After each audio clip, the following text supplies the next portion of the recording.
So there you go, people in New Jersey. Here is your connection to this part of Japan. Today I discover a cable car tucked behind a large hill called Man Mountain.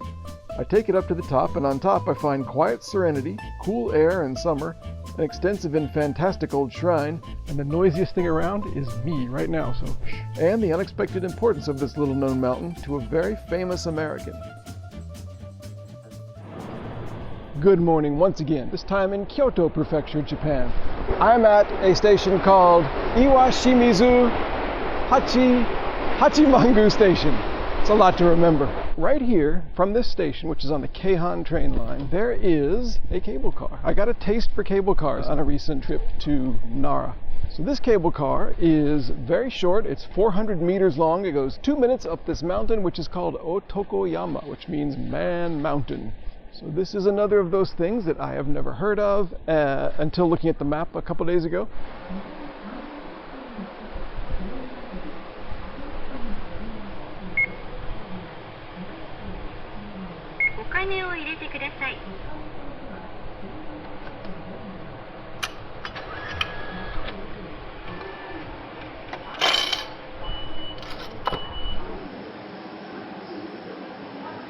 Cars go back and forth every 15 minutes. Good to know I won't be stranded up there for hours.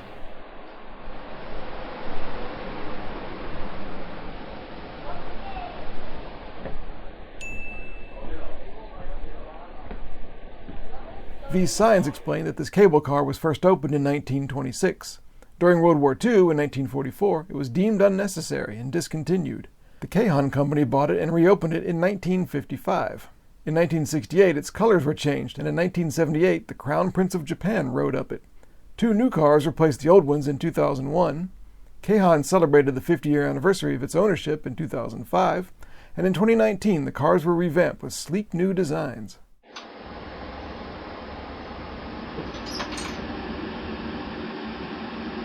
While you're sitting here, there is, if you can see it out here, a blue elephant connected to these 2 hoses, and they're blowing cool air into the car while you're waiting, just to cool you off. Man, that's nice. Here in July, that is nice. And this train, I keep calling it a train, it's not a train, it's a cable car. This cable car ride is so short, 2 minutes. I think I'm just going to put all of the video of the entire ride up in this video. So here's all 2 minutes of this ride, 2 tunnels, 1 cable car passed in the middle. Quite a lot happening during a 2-minute climb on this mountain. Actually, it was about 3 minutes to the top. And maybe it was the new design, but for a cable car line, it was quite comfortable and pleasant.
Okay, we are here at the top, and let's go see what's on top of this mountain, because I don't really know.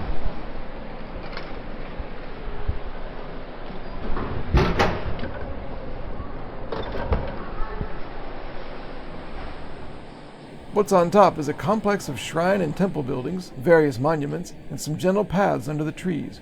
And today, noisy cicadas. Promising number of birds you can see here. If we see an owl here, that would be the greatest video I've ever done in my life. This shrine is quite important for people who are devoted to shrines and stuff. The cable car has, I think on average, like 1,000 riders a day, but that's an average over the year. Most of them, or half of them, come for a few days in New Year's time, when a lot of people go to temples and shrines to pray. And during those times, the cable car runs 24 hours a day for a few days. So here, in the middle of summer, when nothing special is really going on at the shrine per se, far fewer people. But I must say, it is the middle of July, which is the worst, most humid part of the summer in this part of Japan. And up here, under these trees, it is cool. It is really, really nice up here. I think maybe I should stay here. I should live here in the summertime, not down in Osaka City. This is great. And the noisiest thing around is me right now, so shh.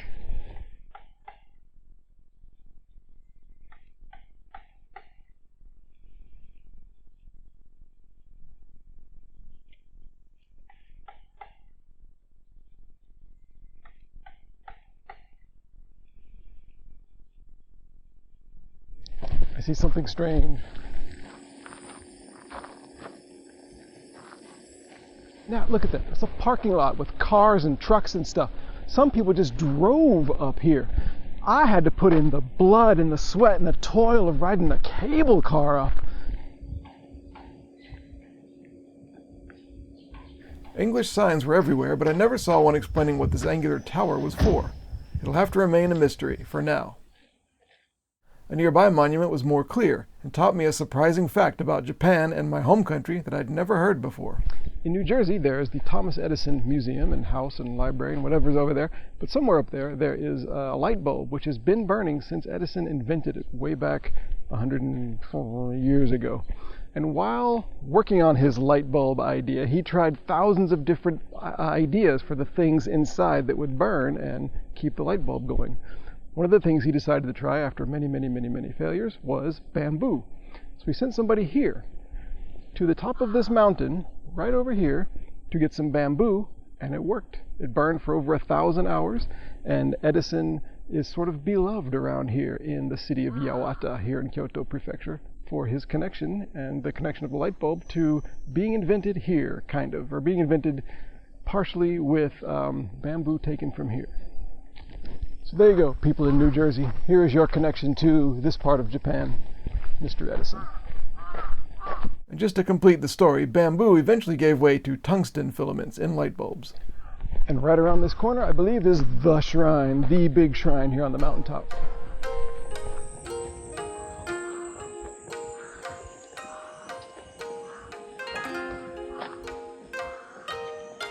Iwashimizu-Hachimangū Shrine was founded in the year 859 and has long been a symbol of the protection of Kyoto.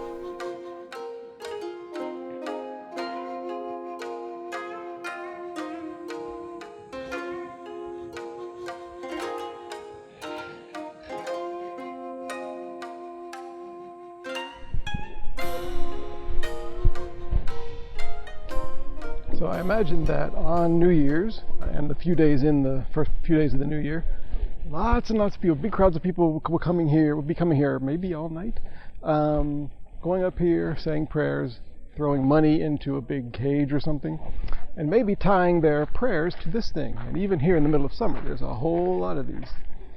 You pay a little bit of money, I think. You write your prayer down, and then you tie it here, and it comes true. I'd like to take back what I said about it being cool and comfortable up here.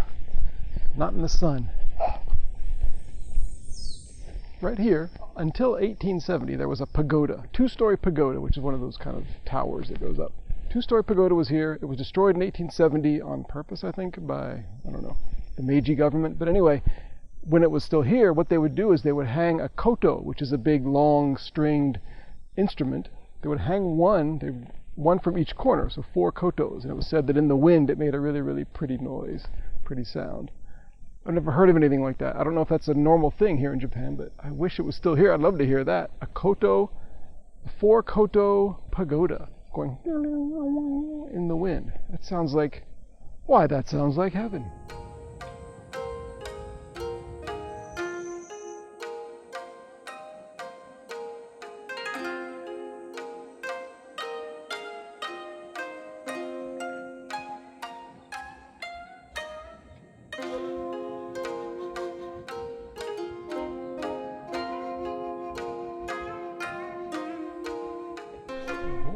I see the thing I like, a big, big view out into the valley here.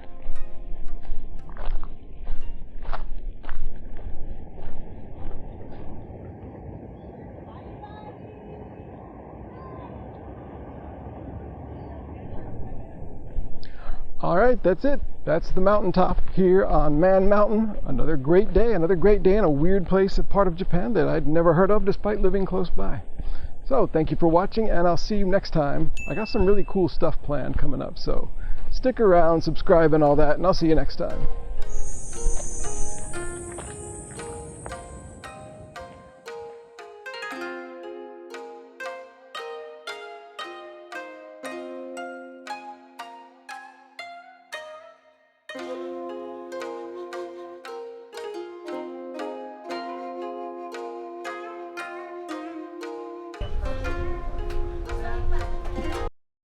The video is supposed to be over. I was just wandering around looking for lunch.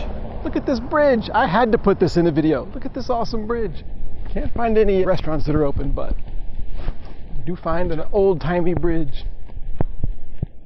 Many thanks to my Patreon supporters who help make these videos possible and who, for as little as $1 a month, can watch new videos at least a week before they're published. Special thanks to Jacob Fatz, Nathaniel Holland, Omeyer, Ray Nichols, and Will Phillips. Also thanks to subscribers to my free weekly email newsletter, who can watch new videos a day before they're published. If you'd like to join either one, links are in the video description. And thanks for wandering around with me.